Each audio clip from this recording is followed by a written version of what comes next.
Hello and welcome to our channel. आज जो हमारा टॉपिक है वो है काजेज़ ऑफ कैंसर। आज हम काजेज़ ऑफ कैंसर देखने वाले हैं कि जो कैंसर है उसका एक्चुअल में काज क्या है। जो कोई भी मटेरियल होगा, चाहे वो बायोलॉजिकल हो या फिज़िकल हो या केमिकल वाला हो,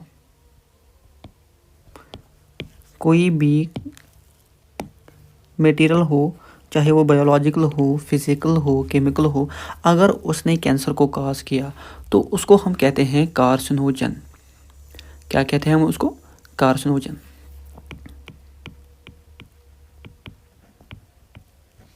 carcinogen.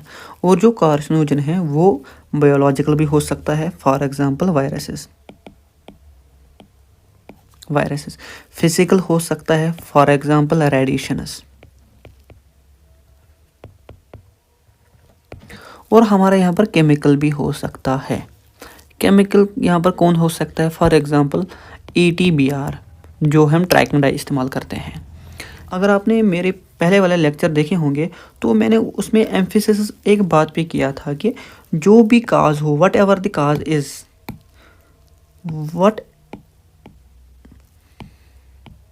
What ever the cause of cancer is, ultimately क्या होता है? DNA पे असर पड़ता है हमारा। बट DNA पे खाली असर नहीं पड़ता है। जो DNA पे खाली असर पड़ेगा तो वो कैंसर करेगा, बट उसके अलावा भी डिफरेंट मेथड्स है जिससे कैंसर हो सकता है। फॉर एग्जांपल अगर यहाँ पर क्या हुआ, अगर यहाँ पर फॉर एग्जांपल रिसेप्टर्स म्यूटेटेड हुए तो उससे भी हो सकता है कैंसर। यहाँ पर क्या हुआ, यहाँ पर हमारा सिग्नलिंग पाथवेज, ये रिसेप्टर में हुआ सिग्नलिंग पाथवेज। फॉर एग्जांपल हमारी जो mTOR सिग्नलिंग पाथवे है उसमें कोई म्यूटेशन हुई तो उससे भी क्या हो सकती है? यहाँ पर कैंसर हो सकता है यहाँ पर। और इसके अलावा यहाँ पर एपिजेनेटिक म्यूटेशंस हो गई।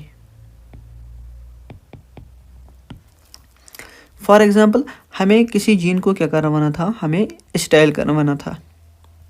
यहाँ पर स्टाइल ग्रुप ने हमने ऐड किया और यहाँ पर भी स्टाइल ग्रुप ऐड किया। सो इस स्टाइल ग्रुप को यहाँ से क्या, जब ये जीन ट्रांसक्राइब होगा आराम से mRNA बनाएगा, mmRNA बनेगा, ये मैसेंजर RNA बनेगा, तो हमें इस स्टाइलेशन को हटवाना है और हमें वापस इसको रिपैक करना है, यानी कि रिपैक करना है। सो यहाँ पर क्या हो गया है कि जो HDAG है यानी कि हिस्टोन द स्टाइलेश है वो म्यूटेटेड हो गया, यानी कि अब ये काम नहीं करेगा। So what will be the effect on this gene? It will always get on, ये ऑलवेज ट्रांसक्रिप्शन करेगा और ये ऑलवेज अपना mRNA बनाएगा। सो जो एपिजेनेटिक म्यूटेशंस हो, सिग्नलिंग पाथवेज में हो, रिसेप्टर्स में हो या DNA में इटसेल्फ कोई भी म्यूटेशन हो, सो उससे क्या हो सकता है? कैंसर। और जो उसका काज है, उसका काज कोई भी हो सकता है, चाहे वो बायोलॉजिकल हो, फिजिकल हो, केमिकल हो, उनको हम कहते हैं कार्सिनोजेनस। कार्सिनोजेनस में बायोलॉजिकल में आएगा वायरसेस, मैं एग्जांपल दूंगा यहाँ पर रॉस सार्कोमा वायरस। फिजिकल में आएगा radiations, for example UV rares. और केमिकल में आएगा ATBR। और जो केमिकल है वो भी डिफरेंट टाइप्स का हो सकता है, वो डायरेक्ट या इनडायरेक्ट हो सकता है। We will discuss in a moment. So अब हम देखेंगे फिजिकल फैक्टर्स।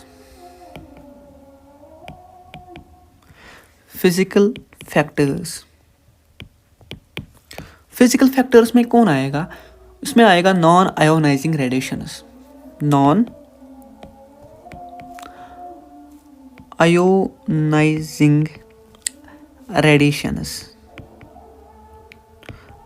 जो नॉन आयोनाइजिंग रेडिएशंस ये काज करती है cancer. For example electromagnetic radiations, EMR, electromagnetic radiations.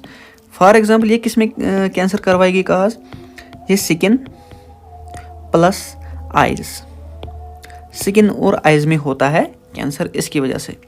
इसी तरह हमारे पास यहाँ पर होता है यूवी रेज, गामा रेज और यहाँ पर बीटा रेज भी हो सकती है, ये भी काज करवाती है कैंसर। ये होते हैं फिजिकल फैक्टर्स। फिजिकल फैक्टर्स में यहाँ पर क्या होता है कि इसमें पेनिट्रेशन लेवल हाई होता है, इनका जो ये रेडिएशंस हैं इनका पेनिट्रेशन पावर हाई होता है, ये अल्टीमेटली हमारे डीएनए में डैमेज कर सकती है। फॉर एग्जांपल अगर हम बात करेंगे किसकी, यूवी रे की, यूवी रेडिएशंस क्या करती है, हमें पता है कि जो भी हमारे डीएनए में थाइमिन है, गोनिन है, साइटोसिन है, यहाँ पर आएगा एडनिन, साइटोसिन और गोनिन। सो यहाँ पर ये आपस में इन्होंने बॉन्ड बनाए हैं इस तरह। बट जब यहाँ पर क्या आएगी, यूवी लाइट आएगी, यहाँ पर क्या हो जाएगा, यहाँ पर थाइमिन डाइमर्स बन जाएंगे इस तरह डीएनए में थाइमिन डाइमर्स बनेंगे। So what happen due to this thymine dimers, यहाँ पर क्या होता है, जो यहाँ पर स्किन कैंसर हो सकता है। इसलिए जो ग्लोबल वार्मिंग जो है वो इम्पोज कर रही है थ्रेट किसको, ह्यूमन रेस को। That is why it is important to tackle the global warming. Okay, now chemical carcinogens are very bad. They are two types. जो chemical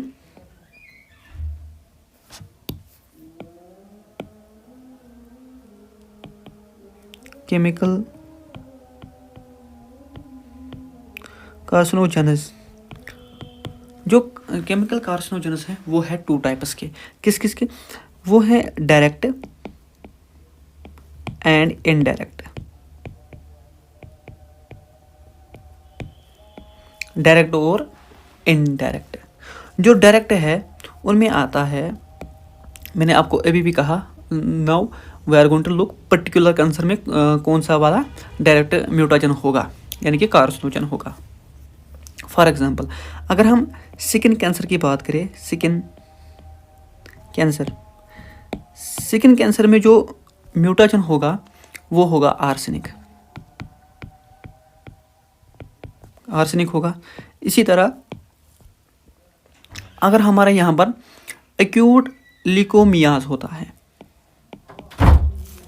जो एक्यूट ल्यूकेमियाज होते हैं, इसका जो काज है वो बेंजीन है, इसी तरह जब आप लैब में केमिकल्स को हैंडल करें, सो बी केयरफुल। और यहाँ पर ऑरल कैंसर हो सकता है स्नफ की वजह से।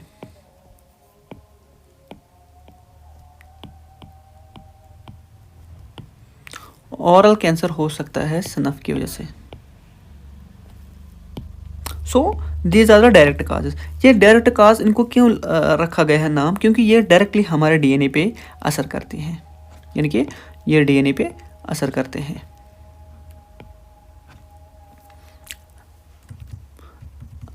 अब है इनडायरेक्ट।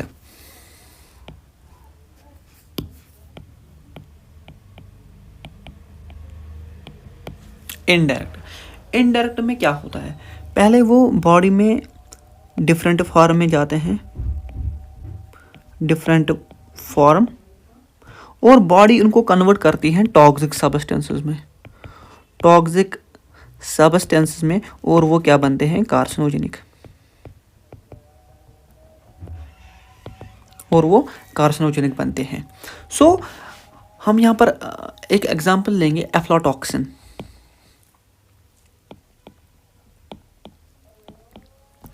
एफ्लाटॉक्सिन क्या होता है, ये एक प्रोडक्ट है जो बॉडी में कन्वर्ट होता है एफ्लाटॉक्सिन 2,3 इपॉक्साइड में। क्या होता है, एफ्लाटॉक्सिन 2,3 इपॉक्साइड में। उसके बाद ये डीएनए में जाता है और किसके साथ बाइंड होता है, गोनिन के साथ। सो एफ्लाटॉक्सिन बॉडी में चला गया, अब बॉडी में ये कन्वर्ट किस में हुआ, एफ्लाटॉक्सिन 2,3 इपॉक्साइड, क्या किस में कन्वर्ट हो गया, एफ्लाटॉक्सिन 2,3 इपॉक्साइड। सो इपॉक्साइड जो ये है, ये हमारे जो गोनिन है, गोनिन के साथ ये बाइंड करेगा इस तरह। जब एक गोनिन के साथ बाइंड कर गया और यहाँ पर क्या हो गया, ट्यूमर प्रमोट होगा, ये करवाएगा ट्यूमर को प्रमोट।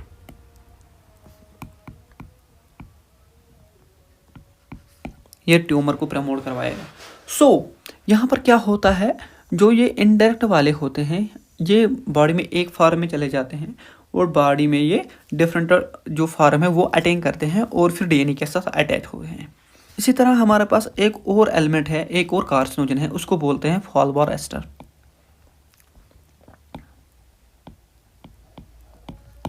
फॉलबार एस्टर क्या करता है काम, ये हमारे सिग्नलिंग पाथवे में क्या करता है, रुकावट डालता है। ये और एस्टर है, ये एज ए स्ट्रॉन्ग डैग काम करता है। हमें पता है जो PKC पाथवे हैं उसमें डैग आता है, डाई एसाइल ग्लिसरॉल। सो ये जो फॉलबार एस्टर है, ये स्ट्रॉन्ग डैग अटैक करता है और वहाँ पर क्या हो जाता है, वहाँ पर कैंसर हो जाएगा। अब है बायोलॉजिकल। ये बायोलॉजिकल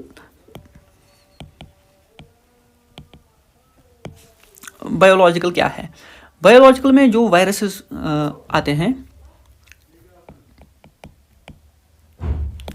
बायोलॉजिकल में वायरसेस आते हैं और जो वायरसेस कैंसर को काज करेंगे उनको बोलते हैं हम ऑन्कोवायरसेस।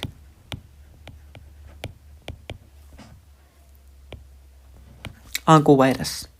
सो दीज आर द एजेंट्स। इनमें भी दो होते हैं, ऑन्कोवायरस में दो होते हैं, DNA वायरसेस और RNA वायरसेस। ठीक है ना।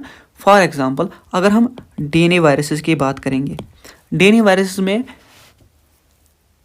हेपेटाइटिस B वायरस, जो हेपेटाइटिस B वायरस है ये काज करता है लिवर कैंसर।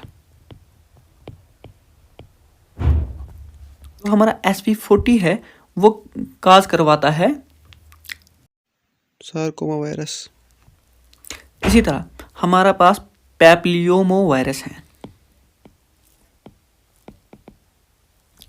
पैप्लियोमा वायरस। जो पैप्लियोमा वायरस है ये भी काज करवाता है सर्विकल कैंसर।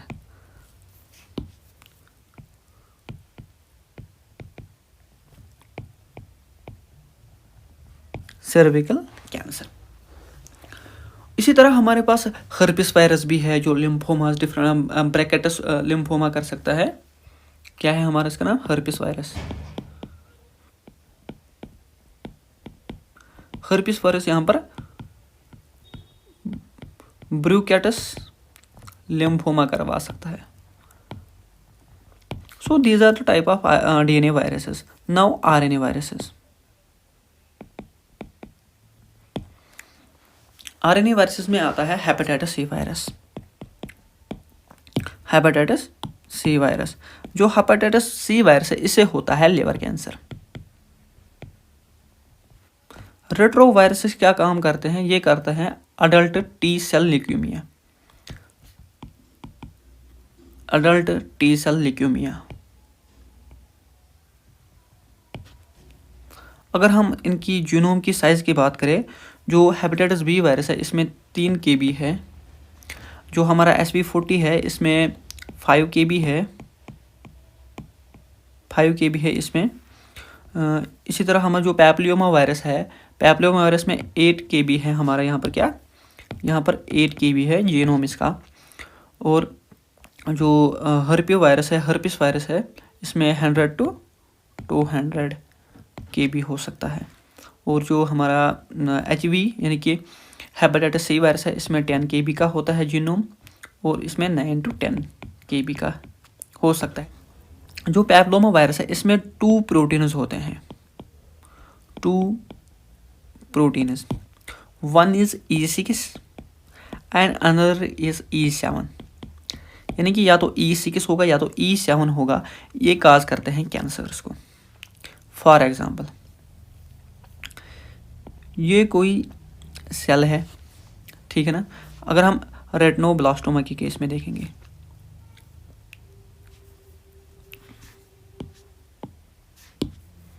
सो ये सेल है, ये क्या काम करेगी, ये डिवाइड करेगी, यानी कि इसकी डीरेगुलेशन हो गई, इसकी डीरेगुलेशन हो गई, deregulation of cell proliferation, cell proliferation हो गई। इसमें क्या होता है, जो PRB होता है, यानी कि PRB जीन होता है, ये ट्यूमर सुप्रेसर जीन, इसको बंद रखता है अपने साथ E7, ठीक है ना। जब E7 ने PRB को अपने साथ बंद रखा तो यहाँ पर दो पाथवेज हो सकते हैं, ठीक है ना। या तो यहाँ से एपोप्टोसिस होगा और या तो यहाँ से कैंसरस हो सकता है। एपोप्टोसिस क्यों होगा, यहाँ पर P53 जीन है वो भी एक्टिव है, ठीक है ना। बट यहाँ पर क्या हुआ कि जो यहाँ पर ये वाला है, यहाँ पर जो P53 जीन है वो म्यूटेटेड है, सो यहाँ से क्या हो जाएगा, कैंसर हो जाएगा। मगर जो P53 जीन है, जो P53 है यहाँ पर, उसको अपने साथ एक प्रोटीन ने रखा है, उसको कहते हैं E6, P53, और इसके साथ एक और प्रोटीन रहता है E6AP, यानी कि E6 एसोसिएटेड प्रोटीन। यहाँ पर क्या हो जाएगा, यहाँ पर पॉलिफरेशन हो जाएगा। पहले एक सेल आई, उसमें एक प्रोटीन इन्होंने डाला, उसने जो ट्यूमर सप्रेसर जीन है PRB, यानी कि जो प्रोटोऑन्कोजीन है, वो डिवाइड होने से बचाता है। बट यहाँ पर E7 ने इसको अपने साथ रखा है। सो जो E7 है, इस तरह E7 है, E7 ने अपने साथ किसको अपने साथ बंद रखा है, ये वाला है क्या, PRB। जो PRB जीन है वो बंद रखा है किसने, E7 ने। अब सेल यहाँ पर डीरेगुलेट हो गई, अब यहाँ पर आएगा P53 जीन। P53 जीन क्या करवाएगा, एपोप्टोसिस करवाएगा। बट यहाँ पर जो E6 प्रोटीन है, E6 प्रोटीन वो P53 को अपने साथ बंद रखता है। तो यहाँ से क्या हो जाएगी, यहाँ से सेल कंटिन्यू टू ग्रो हो जाएगी और यहाँ पर क्या हो जाएगा, काज हो जाएगा कैंसर।